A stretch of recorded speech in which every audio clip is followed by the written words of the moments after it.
What Grover has succeeded like nobody I know is he changes incumbents' performance, even if they're from safe districts.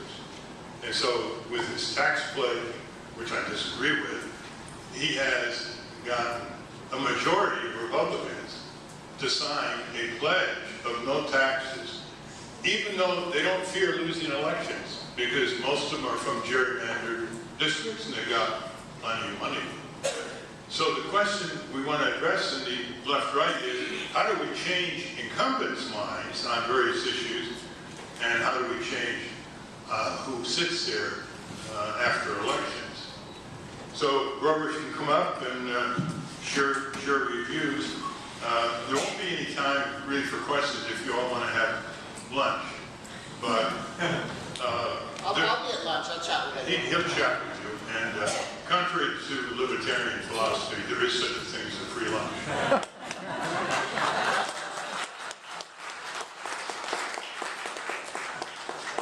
It's not free, it's just somebody else paid for it. Thank you, Rob.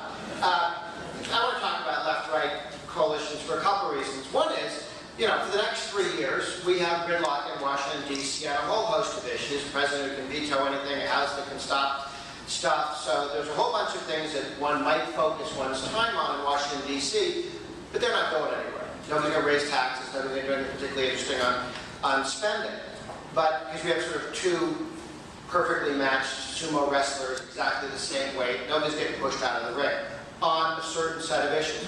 But there are a whole other collection of issues, and the ones that folks have been talking about here, where we have left-right coalitions possible. And I want to differentiate left-right coalitions from bipartisan, established Republicans and Democrats getting in coalition. Because they'll get together and say, hey, we can work together and be bipartisan. How about if we take an extra dollar and give it to the Pentagon, and then you take an extra dollar and give it to HUD, and we'll all be bipartisan. They can agree on that all day. That's how we got where we are. But actually, the left-right coalitions that have come forward on things like transparency, again, changing the rules, going to look at what people are interested in, not what the government is. It's because bipartisanship, you've heard the expression, there are two parties. There's a stupid party and the evil party. And most people attribute the evil party being the party they're not in, and the stupid party the one that they're in. Too stupid to be the evil party. But there's something to be said for that, because every once in a while, the stupid party and the evil party, however you label them, get together and do something that's both stupid and evil, and then call it bipartisan. That's not what Ralph and I are talking about here. That's not what we mean by left-right coalitions. The muddled middle finds it very easy to step across the partisanship line and agree on their class interests as politicians. Okay? They really like some of the campaign finance rules that kneecap competitors. They don't come up with campaign finance rules to make things more even. They come up with ones to kneecap people who like to have their job. They like pay increases. They like pensions. They don't like transparency. They like opaque government. They like rules in the House and Senate make it difficult to tell who the heck touched the ball last before it went out of bounds. So they have class interests. They can get together and raise their own pay and raise their own pensions and get along.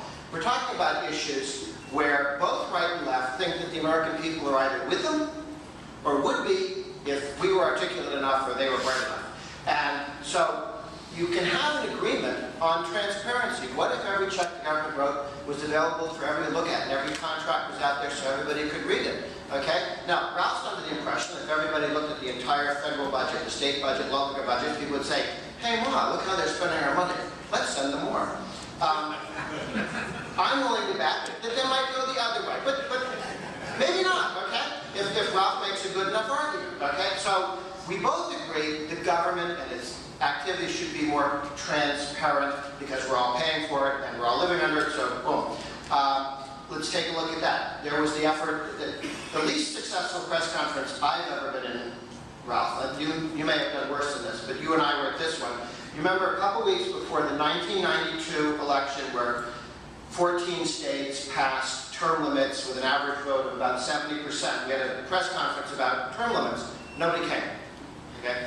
2 weeks later, 70% of 14 big states said we ought to have term limits. It took another week for the New York Times on one of the bomber pages, like B14, to mention that this had happened. The establishment had zero interest in it, but both groups on the right and left said if you had more turnover, if you had more term limits, perhaps we'd have more people getting involved in politics, and there'd be less entrenched incumbents and less entrenched power. Corporate welfare is an obvious one. Right and left can, the right thinks the evil government is polluting the nice corporations, and the left thinks that the nice government is being polluted by the evil corporations, but we can both agree that there's a corrupt transaction going on here. Who was corrupt in the first place, who got corrupted, is another issue and another debate, and the guys in the muddled middle don't mind those transactions, and guys on right and left tend to object to that sort of behavior.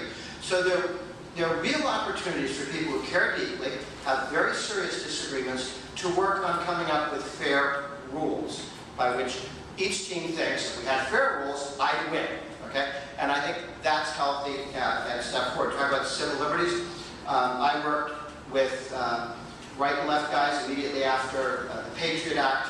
Well, the Patriot Act was originally put forward by Clinton in reaction to Oklahoma, and then the same collection of papers were dropped out in reaction to September 11th. The same collection just went down the same thing.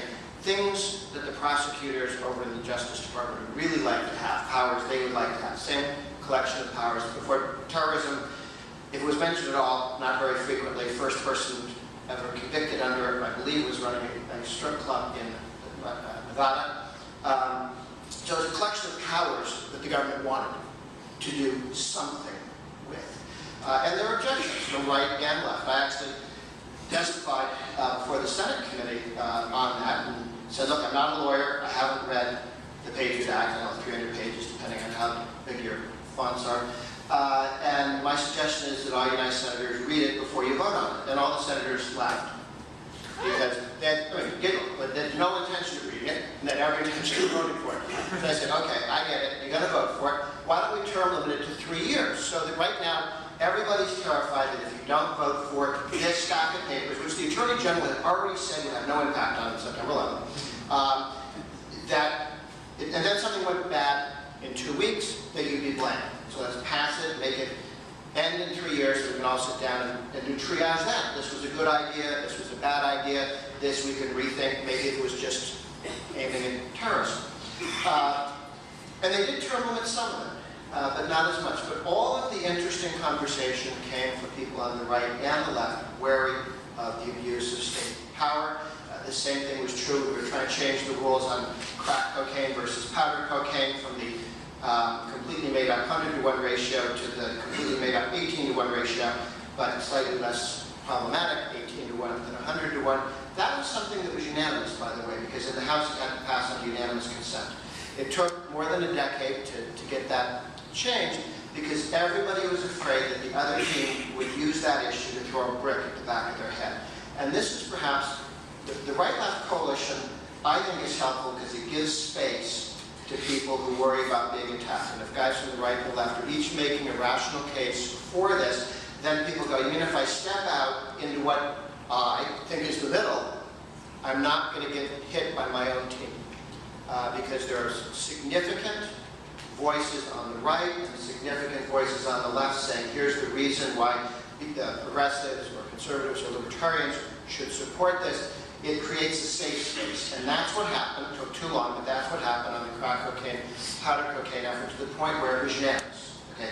It's not easy to get 435 guys together and somebody doesn't jump up and decide, I could be on Fox or MSNBC tonight if I was the one guy who threw a spanner into the middle of this machine. So I think that there's some wonder. First of all, the big stuff, mega issues that some people have talked about are not going to be voted on for the next 3 years, so we have some time. While we have this extra time, we can do some stuff with it. And we've got some track records on civil liberties, where the right and left has worked together. On defense spending issues, there's a wonderful bill Congressman Calvert's put together to drop 100,000 civilian employees out of the Pentagon. I talked to one of the conservative leaders who's been active in the Pentagon over the years. He once told me there were 200,000 that you could easily move on to do something else with and not miss them in terms of defending the country.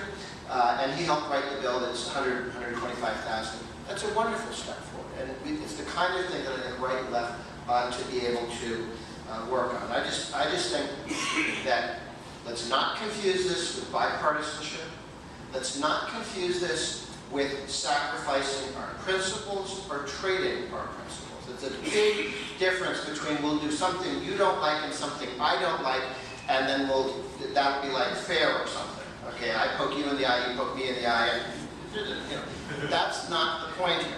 The point is to do things that folks, both principal people on the right and left, each see as moving to a more just, fair, open, and free society, and from their own perspective, one that they think will allow them to advance their ideas more confidently and accurately as we move forward. So this is not about giving up your principles. Working with people on the left or the right is not some sort of, I remember I run a center-right meeting every Wednesday.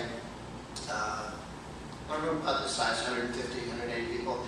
And the ACLU started to show up during the Clinton years because the Clintons kept coming up with ideas to bother people's civil liberties. And the first couple of times the ACLU showed up, people said, oh, titter, titter, titter, isn't that odd, different, weird. Third time they go, what are they up to now? And they kept coming through the Bush years because it didn't stop as a problem.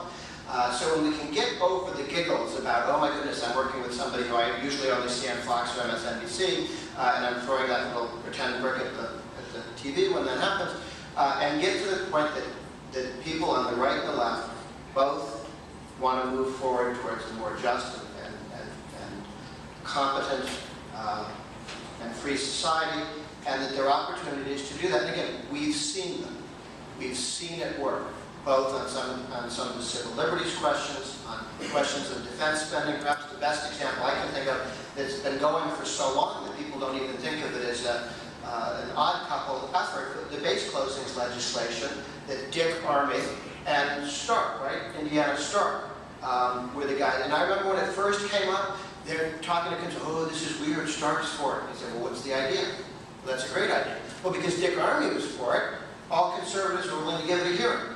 And because Stark was for it, Democrats were willing to give it a hearing. And then they passed it. And they got, this is the one where they come up with a list of military bases that the Pentagon doesn't want, and it might be, the Pentagon says they don't want, and unless Congress votes no, they get closed, okay? So nobody actually voted to close the district, the base in their district, their friend's district, and many, many bases, not enough, but many bases have been able to be closed. Taxpayers have saved a lot of money, and we've made some real progress. To get right and left, each had someone they could look to, that they trusted, okay, which is why the guys in the middle can't sell anyone on bold and important progress, because nobody trusts them to be operating on the basis that makes either right of center or left of center political activists comfortable that we're moving in the right direction. So that said, I'm delighted to be here. Big fan of much of Ralph Nader's work, and looking forward to working with you guys later today. A right-left coalition, not bipartisanship, not trading our principles for anything, but moving forward where everybody in the room agrees they're all working consistent with their principles to make some progress. Thanks.